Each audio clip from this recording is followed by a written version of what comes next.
क्या आपने कभी सोचा है कि हर पूजा की शुरुआत दीपक जलाने से क्यों होती है?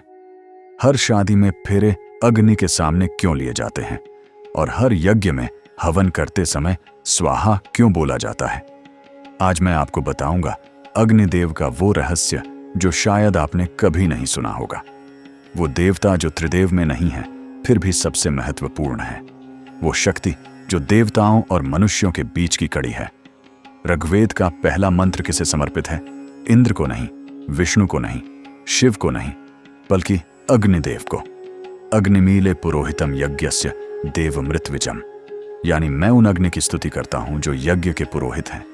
अग्नि केवल आग नहीं है, अग्नि एक देवता है, एक शक्ति है, एक ऊर्जा है। वो शक्ति जो हमारी प्रार्थनाओं को स्वर्ग तक पहुंचाती है, हमारे पापों को जलाकर राख कर देती है और हमें प्रकाश की ओर ले जाती है। आज हम जानेंगे अग्निदेव का जन्म कैसे हुआ, उनके कितने रूप हैं, उनकी कितनी पत्नियां हैं, उनकी शक्तियां क्या हैं, और सबसे महत्वपूर्ण, हमारे जीवन में उनका क्या महत्व है। तो बने रहिए इस रोमांचक कथा के साथ।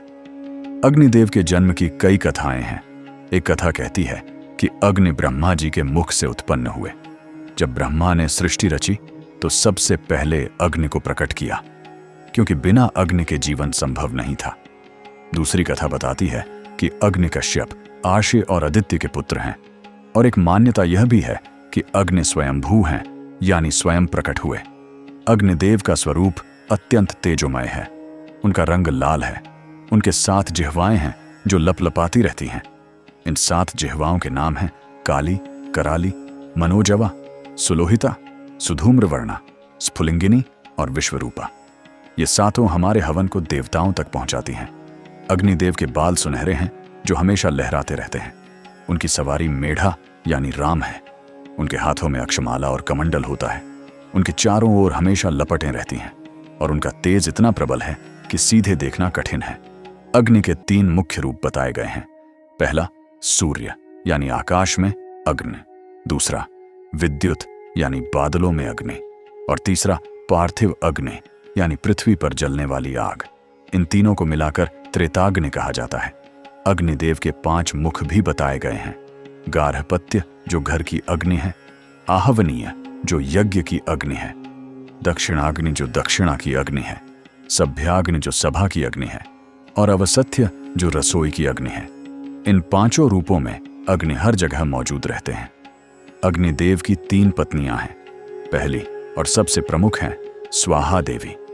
जब भी हम हवन करते हैं तो स्वाहा बोलते हैं। यह उन्हीं का नाम है।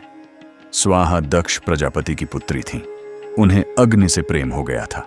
स्वाहा ने सप्तर्षियों की पत्नियों का रूप धारण करके अग्नि के पास जाना शुरू किया, लेकिन अरुंधति का रूप वे नहीं धारण कर सकीं, क्योंकि अरुंधति बहुत पवित्र थीं। जब अग्नि को सच्चाई पता चली तो वे प्रसन्न हुए और स्वाहा से विवाह कर लिया। स्वाहा से अग्नि के 3 पुत्र हुए, पावक, पवमान और शुचि। इन्हीं से अग्निकुल की उत्पत्ति हुई। दूसरी पत्नी है स्वधा। जब हम पितरों को तर्पण देते हैं तो स्वधा बोलते हैं। यह स्वधा देवी का ही नाम है। स्वधा से अग्नि के 2 पुत्र हुए, धरणी और द्रविणोद। तीसरी पत्नी है शची। इन्हें सप्तजिह्वा भी कहते हैं। कुछ पुराणों में इन्हें इंद्र की पत्नी बताया गया है, लेकिन अग्नि पुराण में इन्हें अग्नि की पत्नी कहा गया है। अग्निदेव का सबसे प्रसिद्ध पुत्र है कार्तिकेय यानी स्कंद। जब देवताओं को तारकासुर से युद्ध करना था तो ब्रह्मा ने कहा कि केवल शिव का पुत्र ही तारकासुर को मार सकता है, लेकिन शिव तो सन्यासी थे। तब अग्नि ने शिव के तेज को ग्रहण किया और गंगा में छोड़ा। वहां से कार्तिकेय का जन्म हुआ। इसलिए कार्तिकेय को अग्नि का पुत्र भी माना जाता है। अग्निदेव की शक्तियां असीमित हैं। पहली शक्ति है पावक शक्ति। अग्नि सब कुछ शुद्ध कर देती है। जो भी अग्नि में जलता है वो पवित्र हो जाता है। दूसरी शक्ति है संदेशवाहक शक्ति। अग्नि हमारी प्रार्थनाओं को देवताओं तक पहुंचाती है। तीसरी शक्ति है प्रकाश शक्ति। अग्नि अंधकार को दूर करके ज्ञान का प्रकाश फैलाती है। अग्निदेव से जुड़ी सबसे रोचक कथा है खांडव वन दहन की। महाभारत में एक प्रसंग आता है। अग्निदेव को खांडव वन जलाना था, लेकिन इंद्र उस वन की रक्षा कर रहे थे, क्योंकि उस वन में इंद्र के मित्र तक्षक नाग रहते थे। अग्नि ने अर्जुन और कृष्ण से मदद मांगी। अर्जुन ने कहा कि मेरे पास कोई दिव्य धनुष नहीं है। तब अग्नि ने अर्जुन को गांडीव धनुष दिया और कृष्ण को सुदर्शन चक्र दिया। फिर अर्जुन ने अपने बाणों से पूरा आकाश ढक दिया ताकि इंद्र वर्षा न कर सकें। अग्नि ने पूरे खांडव वन को जला दिया। इस दहन से अग्नि को बहुत बल मिला और अर्जुन कृष्ण को दिव्य अस्त्र मिले। यह कथा बताती है कि अग्नि बहुत शक्तिशाली है और जो अग्नि की मदद करता है, अग्नि भी उसकी मदद करती है। एक और रोचक कथा है जब अग्नि समुद्र में छुप गए थे। देवताओं ने अग्नि को शाप दिया था कि तुम सर्वभक्षी हो जाओ। यह सुनकर अग्नि दुखी होकर समुद्र में छुप गए। तब पूरी सृष्टि में अंधकार छा गया, ठंड बढ़ गई, भोजन नहीं पक सका, यज्ञ नहीं हो सके और देवताओं को बल नहीं मिला। तब देवताओं ने अग्नि से क्षमा मांगी और उन्हें वापस लाए। अग्निदेव की पूजा बहुत सरल है। रोज सुबह स्नान के बाद एक दीपक जलाएं। उसके सामने बैठकर यह मंत्र बोलें, AUM अग्नये नमः, AUM वैश्वानराय नमः, AUM जातवेदस्य नमः। इन मंत्रों को 108 बार बोलें। मंगलवार को अग्नि की विशेष पूजा करें। लाल वस्त्र पहने, लाल फूल चढ़ाएं, गुड़ और घी का भोग लगाएं। अग्नि को गुड़ और घी बहुत प्रिय है। फिर इस मंत्र का जाप करें, अग्निमीले पुरोहितम यज्ञस्य देवमृत विजम होतारम रत्नधातमम। हमारे जीवन में अग्नि का बहुत महत्व है।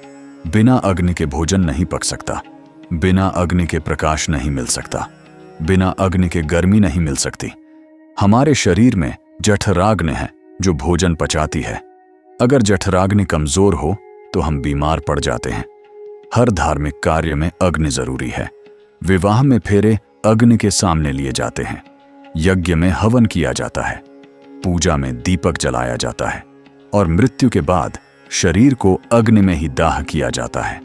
तो अग्नि जन्म से लेकर मृत्यु तक हमारे साथ है। आधुनिक युग में भी अग्नि का महत्व कम नहीं हुआ। बिजली बनाने में अग्नि चाहिए, उद्योगों में अग्नि चाहिए, हर क्षेत्र में अग्नि की जरूरत है।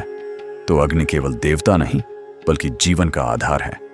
अग्निदेव केवल आग नहीं है, वे एक शक्ति हैं, एक ऊर्जा है जो हमारे जीवन को संभव बनाती है। अग्नि हमें सिखाती है कि जीवन में तेज होना जरूरी है, लेकिन उस तेज से दूसरों को प्रकाश देना चाहिए। अग्नि सब कुछ जला देती है लेकिन प्रकाश और गर्मी देती है। हमें भी ऐसा ही बनना चाहिए। तो आज से अग्नि को केवल आग मत समझिए, अग्नि को देवता समझिए।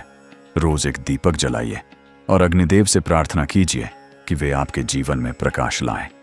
AUM अग्नये नमः। जय अग्निदेव। अगर वीडियो पसंद आई तो लाइक करें, शेयर करें और चैनल को सब्सक्राइब करें। धन्यवाद। नमस्कार।